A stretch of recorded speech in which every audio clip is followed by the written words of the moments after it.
setelah kita kemarin belajar tentang listrik statis, maka dilanjutkan dengan listrik dinamis. Listrik dinamis ini akan membahas sebuah sifat-sifat kelistrikan pada sebuah rangkaian tertutup. Di sana akan terkait besaran-besaran listrik seperti kuat arus listrik, hambatan listrik, beda potensial listrik. Listrik dinamis berarti ada dua kata di sini, yaitu listrik dan dinamis. Listrik adalah sejumlah muatan, khususnya muatan elektron, sebagaimana telah kita pelajari dalam model-model atom, di mana di situ dari J.J. Thomson ditemukan adanya muatan elektron. Nah, kata dinamis berarti bergerak, berarti adanya sejumlah muatan elektron yang bergerak, disebabkan karena adanya beda potensial pada ujung-ujung penghantar atau ujung-ujung kawat. Elektron memiliki jenis muatan negatif dan besarnya 1,6 kali 10 pangkat min 19 kolom. Maka definisi arus listriknya tadi baru aliran muatan listrik.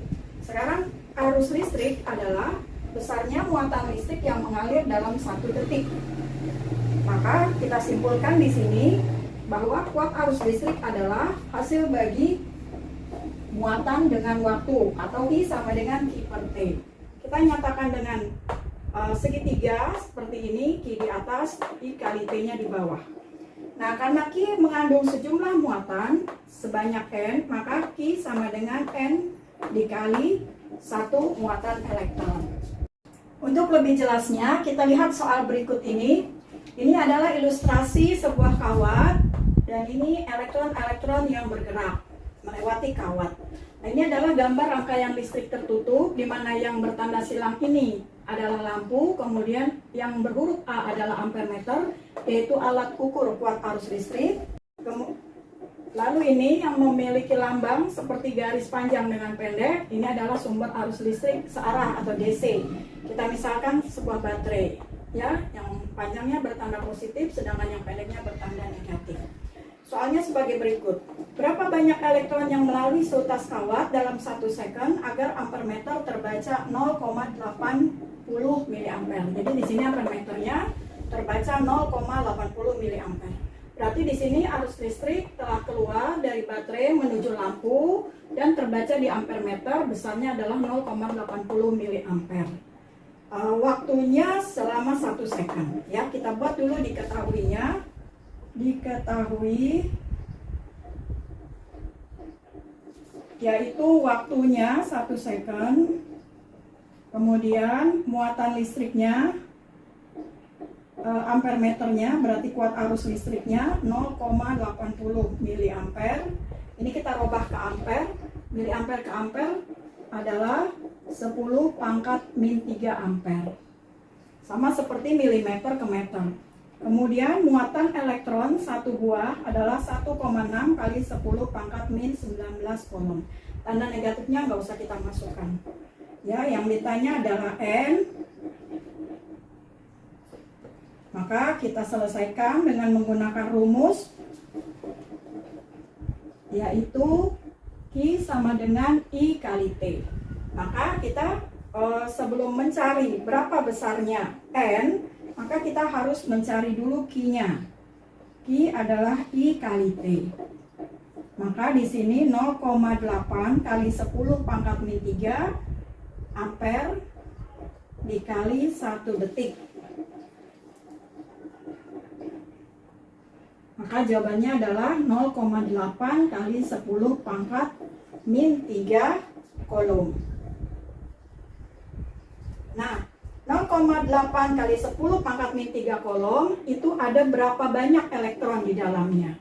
Ya, kita ingat tadi bahwa Q besar itu adalah N dikali 1 muatan elektron.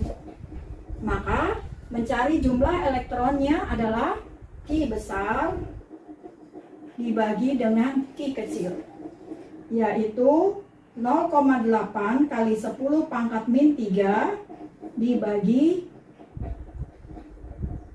1,6 kali 10 pangkat min 19. Sama seperti menghitung listrik statis, kita lihat ada angka bulatnya di sini yaitu 0,8 dengan 1,6. Kemudian bilangan pangkatnya adalah 10 pangkat min 3. Lalu ini 10 pangkat min 19 kita naikkan ke atas menjadi 10 pangkat positif 19.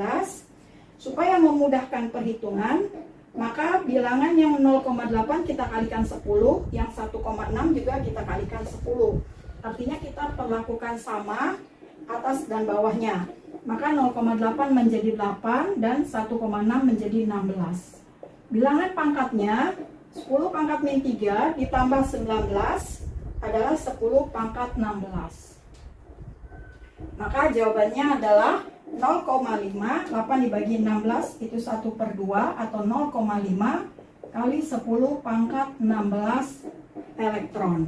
Ya, untuk menyederhanakan bilangan 0,5 ini, maka kita tuliskan menjadi, ini kita kalikan 10, maka ini harus kita bagi 10. Menjadi 5 dikali 10 pangkat 15 elektron. Jadi ada 5 kali 10 pangkat 15 buah elektron. Selanjutnya adalah beda potensial listrik. Beda potensial listrik dilambangkan dengan V. Satuannya adalah volt, yaitu banyaknya energi yang diperlukan untuk memindahkan muatan listrik dari satu titik ke titik yang lain. Nah, di sini berdasarkan definisinya, maka V adalah energi dibagi muatan atau W dibagi dengan Q, ya. V itu beda potensial, satuannya volt, kadang disebut juga dengan tegangan listrik. W energi listrik, satuannya joule, dan Q muatan listrik, satuannya coulomb. Ya, jika dinyatakan dalam bentuk segitiga, maka W sama dengan V dikali Q. Nah, ini ada gambar rangkaian listrik. Di sini seperti tadi lambang lampu, lalu yang ini adalah lambang ampermeter, dan yang berikut ini adalah lambang voltmeter. Voltmeter adalah alat ukur tegangan listrik atau beda potensial listrik. Cara pemasangannya berbeda karena nanti kita akan pahami bahwa kuat arus listrik dalam suatu rangkaian listrik adalah dirangkaikan secara seri, karena nanti besarnya kuat arus listrik itu tidak bercabang ya, pada rangkaian listrik itu adalah sama. Sedangkan voltmeter dipasang paralel dengan lampu, misalnya dengan sebuah alat listrik, disebabkan karena pada rangkaian yang paralel beda potensial antara alat listrik dengan pengukurnya adalah sama ya. Nanti akan kita bahas selanjutnya. Di sini terbaca, di sini diberikan soal bahwa untuk memindahkan muatan listrik sebesar 10 coulomb dari titik A ke titik B, misalnya dari titik A ini ke titik B yang ini, maka diperlukan usaha sebesar 200 joule. Maka berapakah beda potensial antara titik A dengan titik B? Ya, jadi ditanya voltmeter ini akan terbaca berapa volt ya. Untuk itu kita buat dulu diketahui muatan listrik atau Q sebesar 10 coulomb, kemudian energi listriknya 200 joule, dan yang ditanya adalah V atau beda potensial antara titik A dengan titik B. Jawabnya V sama dengan W dibagi Q. W dibagi Q berarti 200 joule dibagi 10 coulomb. Hasilnya adalah 20. Satuan beda potensial listrik adalah volt. Demikian jawabannya. Yang berikutnya adalah medan listrik. Medan itu artinya area. Jadi daerah sekitar muatan listrik yang memiliki pengaruh gaya listrik. Nah, ini terkait dengan hukum Coulomb ya, yang kemarin ya, F sama dengan K kali Q1 kali Q2 per R kuadrat. Itu rumus gaya listrik atau gaya Coulomb. Maka kalau ada medan listrik, maka ada kuat medan listrik. Sama seperti tadi, ada arus listrik, ada kuat arus listrik. Nah, kuat medan listrik adalah besarnya gaya listrik pada setiap satu muatan listrik. Nah, seperti tadi Ibu ingatkan bahwa gaya listrik ini terkait dengan rumus gaya Coulomb. Maka besarnya kuat medan listrik dilambangkan dengan E, yaitu F dibagi dengan Q. Q-nya itu yang dimaksud adalah Q dari muatan yang lain. Nah, karena F itu adalah K kali Q1 dikali Q yang kedua, lalu dibagi dengan Q yang menjadi pengujinya atau tempat yang lainnya, dibagi juga dengan R kuadrat ya. Nah, ini ada pembagi yang lain yaitu R kuadrat. Maka Q2 dengan Q2-nya atau muatan yang di luar dari muatan yang ingin kita ketahui berapa besar kuat medannya, ini dicoret sehingga rumusnya menjadi K kali Q per R kuadrat. Nah, berikut ini ada soal sebuah muatan 200 kolom berada pada jarak 10 meter dari muatan 20 kolom. Nah, ini adalah muatan yang Q2 atau yang lainnya. Hitunglah medan listrik yang terjadi pada muatan 200 kolom tersebut ya. Kita tuliskan diketahuinya Q-nya adalah yang 200 kolom, kemudian Q yang lainnya adalah yang 20 kolom. Nanti Q yang ini tidak dipakai. Selanjutnya hitung jarak ya. Jaraknya adalah 10 meter dan ditanya adalah kuat medan listriknya atau E. Sini Bu pindahkan jawabannya. E sama dengan K kali Q1 atau Q saja di sini per R kuadrat. Ya, jaraknya sudah dalam satuan meter, kalinya juga sudah dalam satuan kolom, jadi tidak ada yang perlu dirubah. Kembali kita menuliskan 9 kali 10 pangkat 9 Newton meter persegi per kolom kuadrat dikali Q-nya yaitu 200 kolom dibagi jaraknya 10 meter di kuadrat. Ya, nanti ini meter kuadrat sama meter yang ini di kuadrat sudah hilang, lalu kolom ini tinggal kolom pangkat 1 ya. Kolomnya tidak habis, masih ada. Maka di sini bilangan bulatnya adalah 9 dengan angka 200 atau 9 kali 2 kali 10 pangkat 2, 200-nya Ibu ubah menjadi begini. Lalu dikali 10 pangkat 9. Nah, ini 10 dipangkatkan 2 adalah 100 atau 10 pangkat 2. Nah, maka di sini 10 pangkat 2 yang atas dengan yang bawah bisa kita coret. Maka jawabannya adalah 18 kali 10 pangkat 9. Satuannya adalah Newton per kolom. Yang berikutnya adalah hambatan listrik. Hambatan listrik atau resistansi listrik adalah besaran yang membatasi aliran listrik.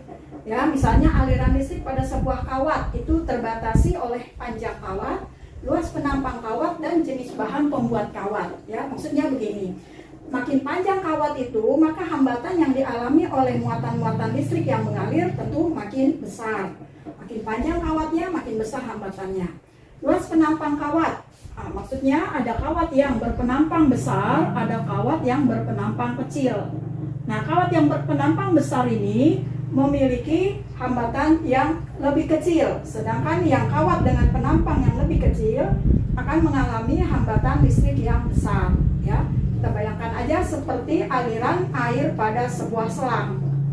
Ya, makin panjang selangnya, makin banyak hambatannya, makin besar selangnya, makin kecil hambatannya. Kemudian yang ketiga adalah jenis bahan pembuat kawat. Ya, apabila kawat itu konduktor yang baik, sebagai pengantar listrik yang baik, tentu dia akan sedikit hambatan listriknya. Selain itu, hambatan listrik juga didefinisikan sebagai hasil bagi beda potensial listrik dengan kuat arus listrik, di mana lambang beda potensial listrik adalah V, kuat arus listrik adalah I. Maka hambatan listriknya dilambangkan dengan R. Jika dinyatakan dengan segitiga seperti ini, lalu keterangannya V adalah beda potensial listrik dengan satuan volt, I kuat arus listrik dengan satuan ampere, dan R hambatan listrik dengan satuan ohm. Boleh juga dituliskan dengan lambang omega seperti ini. Baik, ini soal yang berkaitan dengan hambatan listrik ya. Ini sudah menggabungkan antara beda potensial, hambatan listrik, dan kuat arus.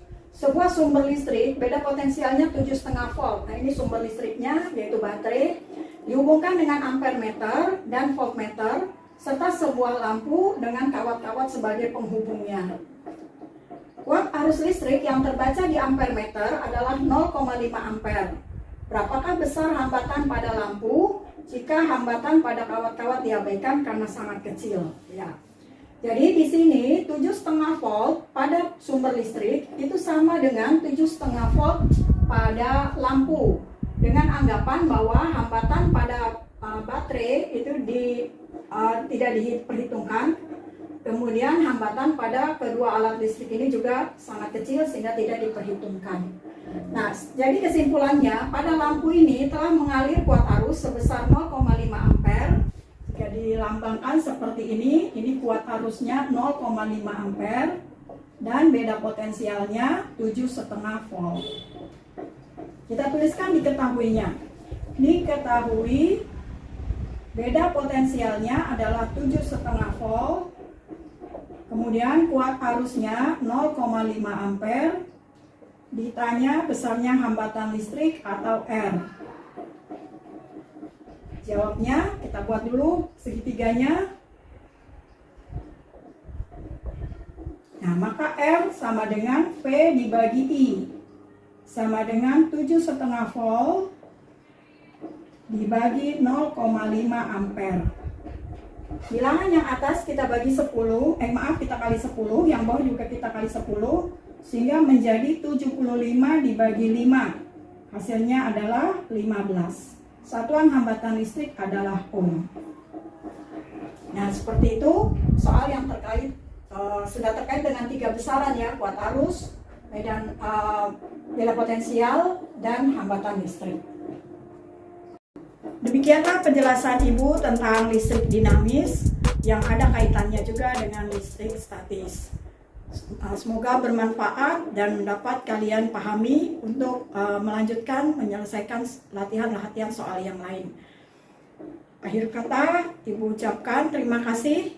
Mohon maaf apabila ada kesalahan kata. Assalamualaikum warahmatullahi wabarakatuh.